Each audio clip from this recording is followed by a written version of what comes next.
Hi, I'm Patrick Goodness, CEO of The Goodness Company. Following is a lecture that I delivered at the 2012 ProMed Medical Tourism Congress in Costa Rica. This 28-minute lecture discusses the importance of relationship marketing as the key to sales success in today's global healthcare marketplace.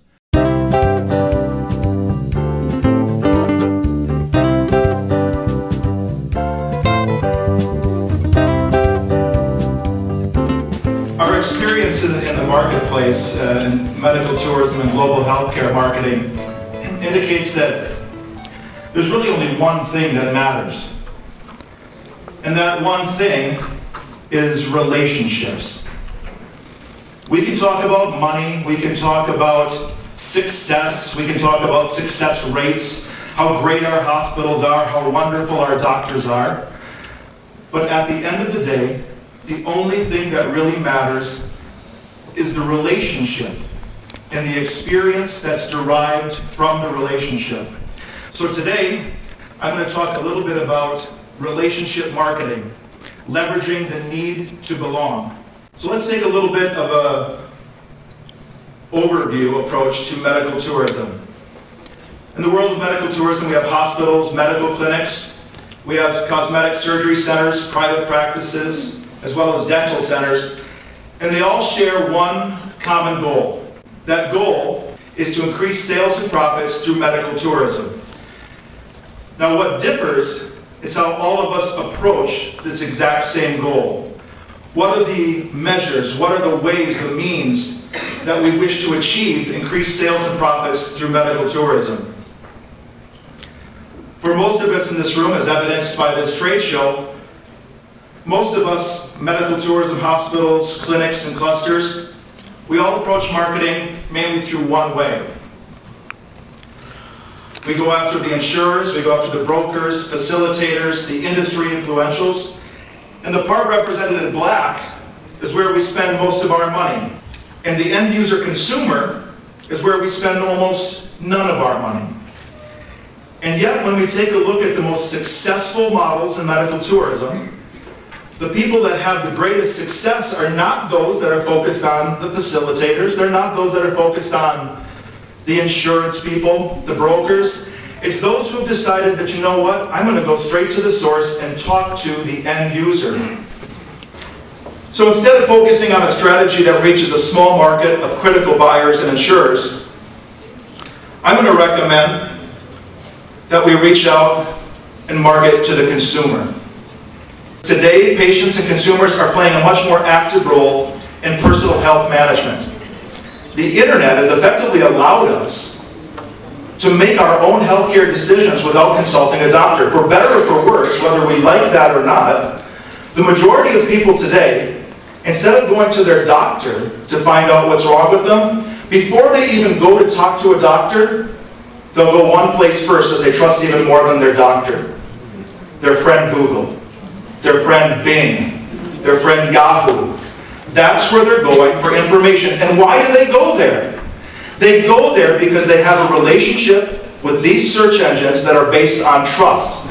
They know that there's no ulterior motive, there's no agendas, no personal agendas, professional agendas. They know that when they go to these sites, they're going to get unbiased, albeit often inaccurate information. Now, the primary market for most of us in medical tourism, those of us who are the healthcare centers, the medical clinics, clusters, our primary market, the one market that all of us are waiting for and hoping that we can get a percentage, a fraction of the pie, is the more than 52 million uninsured Americans.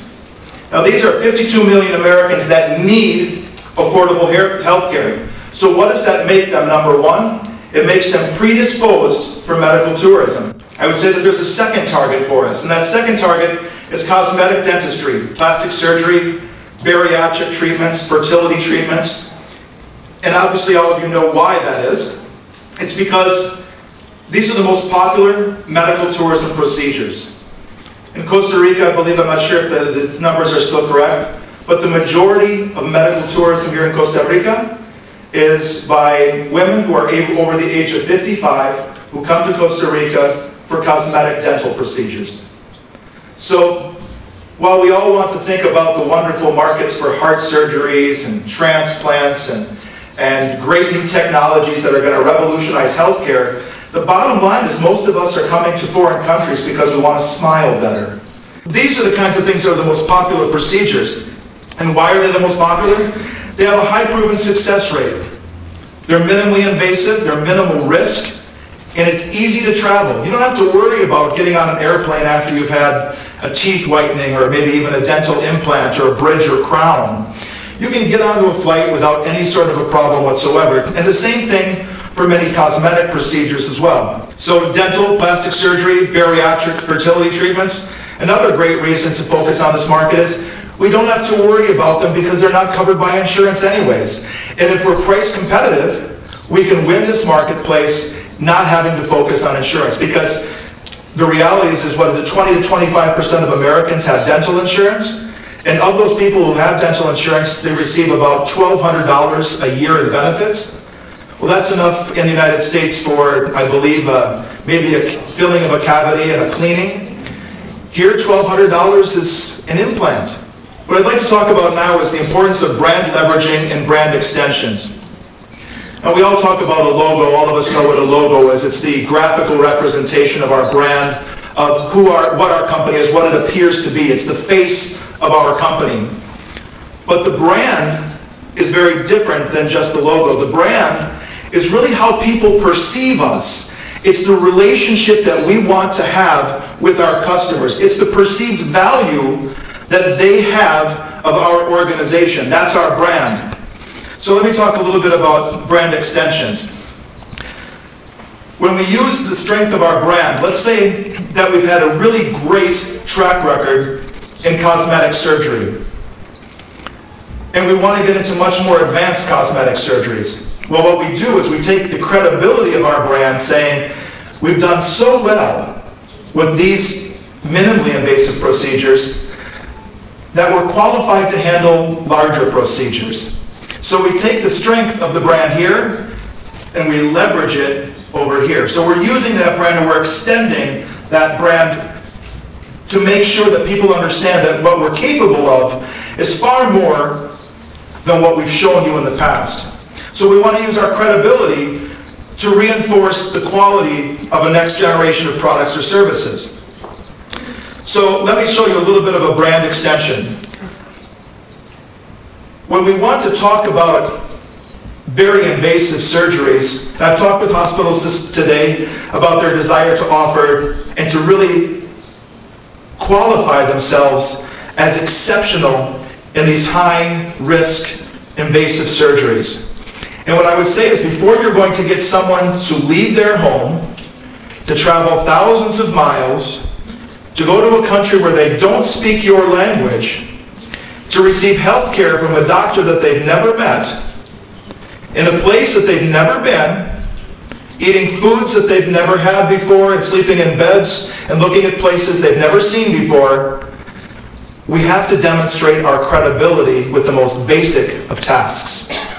So before we can convince them that we're capable of these exceptional surgeries that we all know we're capable of, it's not a question of capability. It's a question of communication of credibility. It's a question of perception of credibility. And so until we can convince people or we can edify them with our credibility, we will not be able to increase the sale. We won't be able to make the sale. And I would encourage you not even to try to make the sale, because we have to first establish credibility before we can build confidence, and before we can get confidence, and before we can get loyalty, we have to have their confidence. And we have to get the opportunity to do business with them before we can get their loyalty. So consequently, credibility underscores every single one of our needs in medical tourism. Now let's talk a little bit about relationship marketing. The bottom line is that the need for profit drives all of our business decisions. As much as all of us enjoy the work that we do, the reality is that most of us would not show up tomorrow if we weren't being paid for it. That's the bottom line. As much as we would like to talk about quality of service, quality of patient experience, at the end of the day, what's driving all of this is an exceptionally new market opportunity that promises for us a nearly endless supply of new patients with a lot of dollars at their disposal and a market that's beyond our imaginings. So it's the incredible potential of this opportunity that drives us and drives our interest. But what I would say to you is that better relationships equal increased profits. The strongest human need, can anyone tell me what the strongest human need is? I'm just going to throw it out there. There's a couple of really strong human needs, but there's only one that's the strongest of the emotional needs. And there's a scientist and a psychological behaviorist, his name was Maslow, and he created a hierarchy of needs. And in this hierarchy of needs, he showed a pyramid. And there's 3 different areas of needs. The first one is physiological needs, to satisfy your thirst, hunger, and shelter. The next level is safety and security. So once we have realized that we're no longer thirsty, we're no longer hungry, now we want to make sure that we're safe and that we're secure. Now all of these are still physiological fulfillment needs. These address a need to preserve our very life. The most important of the emotional needs is the need to belong. More than anything else, what we desire as people is a sense of belonging, a sense of love. And what that need to belong really encompasses is it's a feeling that we have when those around us share our values and beliefs. I would say to you that the reason that we're all here today is to fulfill that very basic need. We're here because we share similar needs, we share similar interests and ideas, and that it makes us feel good when we come to a place where everyone understands what we're talking about. How frustrating it is sometimes when we're talking to someone and we're talking about medical tourism and they say, medical what? Medical tourism, and they have no idea what medical tourism is about. And you can take 20 minutes to talk to them about it, and perhaps at the end of that 20 minutes they may get it. It's a better than average chance they still won't. And when we belong, we actually satisfy the number 2 physical need, which is we feel connected and we feel safe. So relationship marketing, I would say to you, is about making people feel like they belong. Now that is a challenge, because what we're talking about is taking someone far away from everything that they know, everyone that they know, everything that's familiar to them, and then we say to them, welcome, we hope you feel like you belong. So, how do we achieve successful relationship marketing? Number 1 is we have to start with approachable branding. And I'm not just talking about how your logo looks, how it makes you feel, that's all part of it.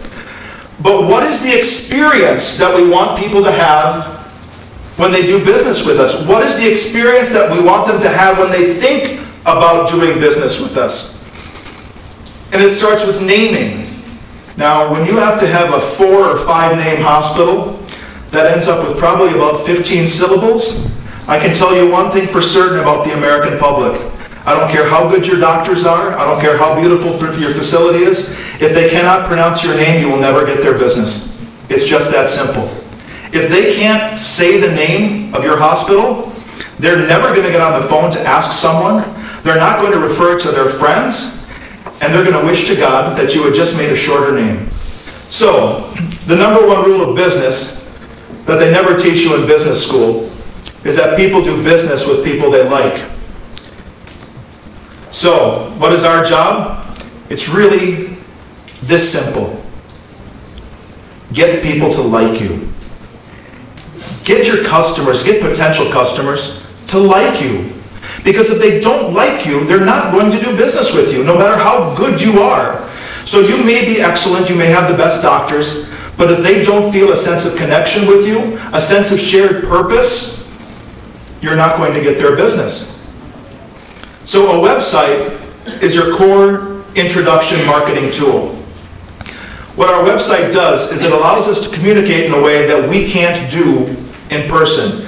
Most of us sitting here, if we have websites, have already introduced ourselves to people in probably a very personal way that you don't even realize today. But you've done it through your website. Now it's a question of the quality of that introduction. And the question of whether or not, after them seeing you, number 1, do they like you? And number 2, do they like you enough to do business with you?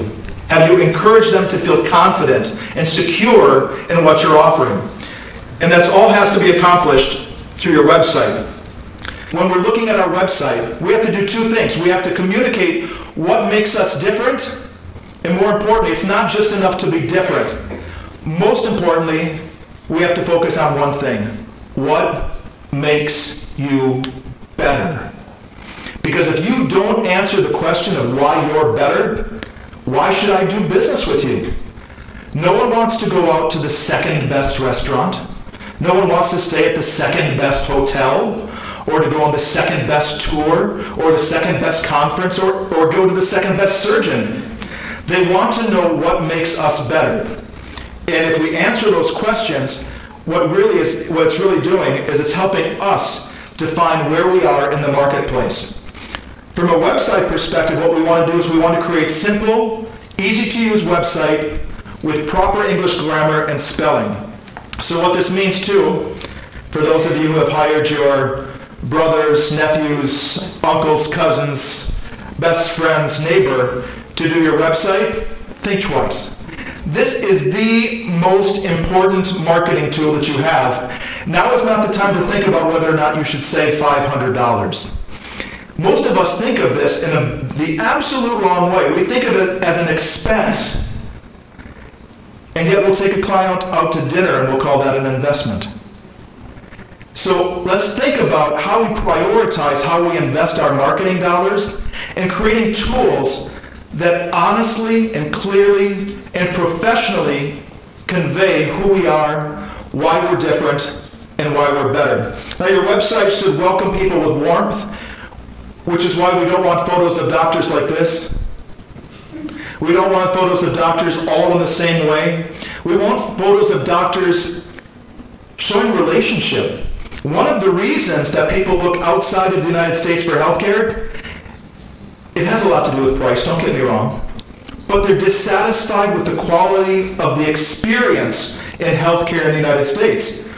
And one of the things that Latin American and Caribbean cultures offers that the United States does not is a warmth and a personality that says to them with the slightest touch, you're welcome here. We're glad you're here.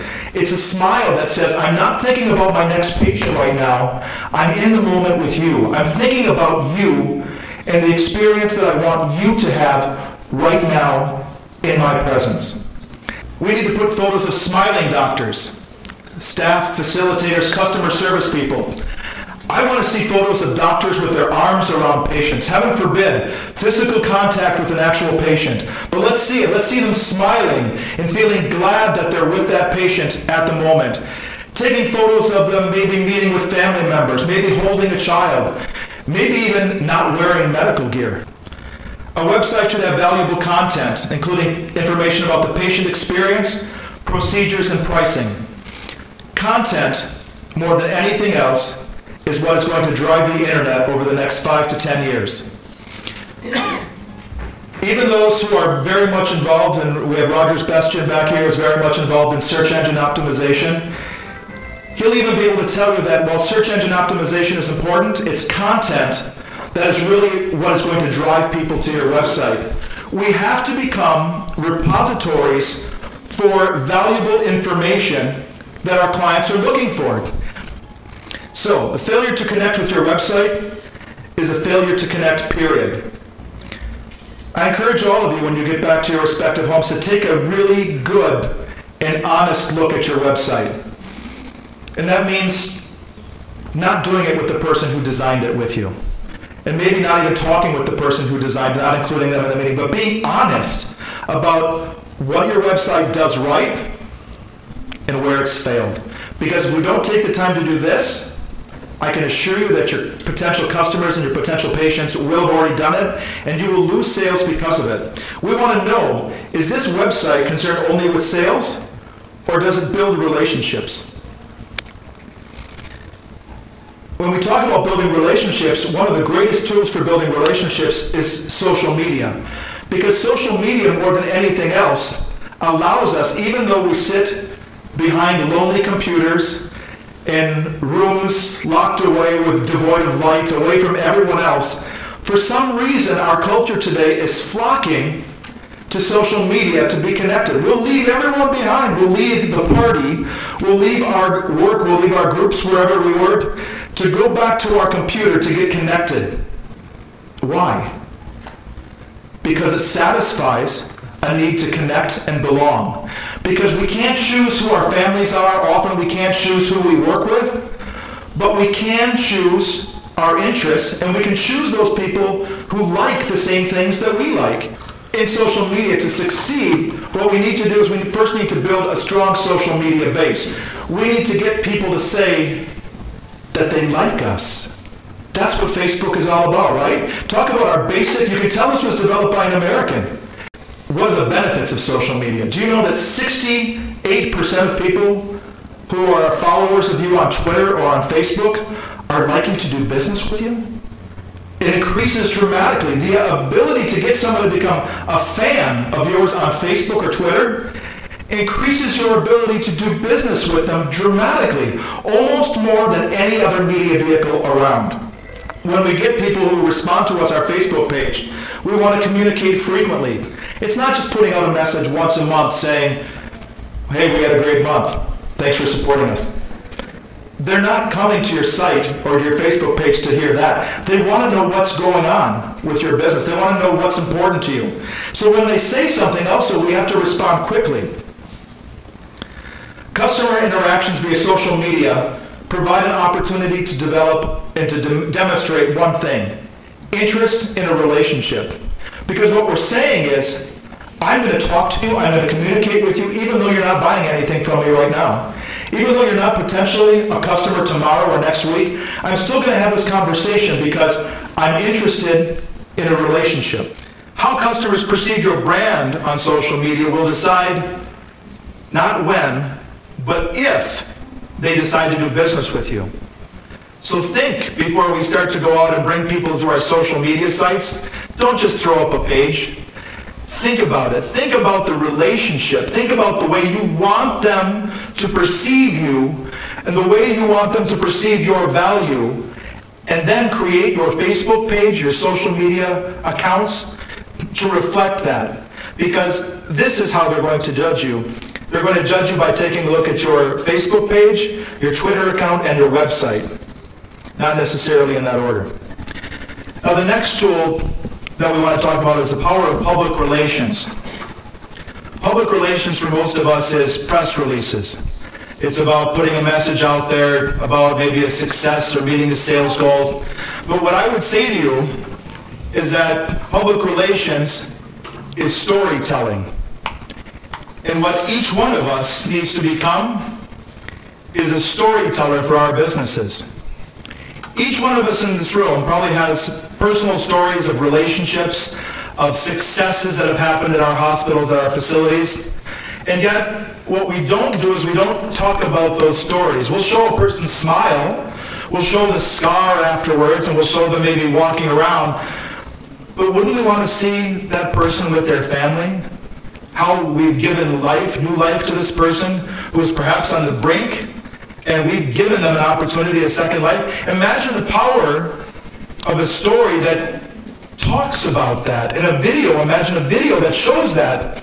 But what we want to do is we want to communicate and share stories that touch people's hearts and their minds, and we want to make them believers in pursuing a relationship with you. What we have to recognize is that in a competitive marketplace, they have choices.